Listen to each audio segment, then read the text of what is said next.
Hello everyone, you are watching sqadia.com and I am Hamad Haider. Today we'll be discussing some different topics related to orthopedic surgery. Those includes osteotomy, bone fixation, bone graft and substitutes, and distraction osteogenesis. In our first section, we'll be discussing what is osteotomy, what are different axes in the bone.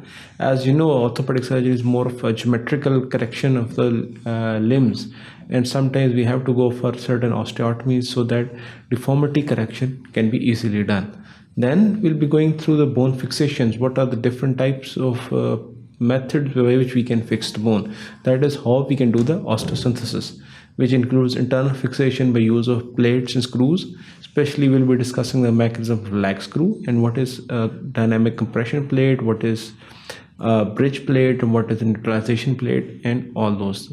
Then we'll be briefly discussing what is internal fixation by use of intermediate devices. There are plethora of multiple intermediate devices, which includes interlocking nail, which could be static or dynamic. There could be gamma nails, proximal femoral nails, and even sometimes ender nails, which can also have emerged, especially in case of femur fractures of the children.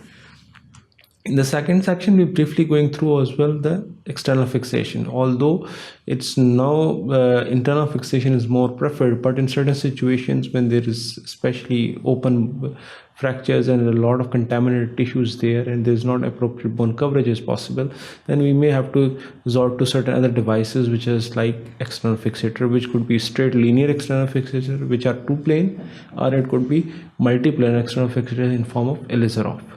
In the third section, we'll be briefly going through the new technologies which have emerged in orthopedic surgery, which includes traditional bone grafts have been used in form of autografts, cancellous or cortical grafts. But nowadays, more other things have actually emerged, such as bone substitutes, which include hydroxyapatite, calcium sulfate, and even the bone morphogenic proteins, especially the bone morphogenic proteins type 2 and 7, which have now been actually promoted as a bone healing morphogenic proteins. In the last, we'll be briefly going through the distraction osteogenesis. We will be going what is cholestasis, chondrostasis, what is the bone transport and how it is done with the use of Elizarov, and how actually Elizarov can be used to correct the deformities, especially resistant deformities which have actually persisted over a long period of time. How the gradual correction can be done in all planes, that is in the mediolateral, anterior, posterior, as well as translational plane. Keep watching sqadia.com. Thank you very much.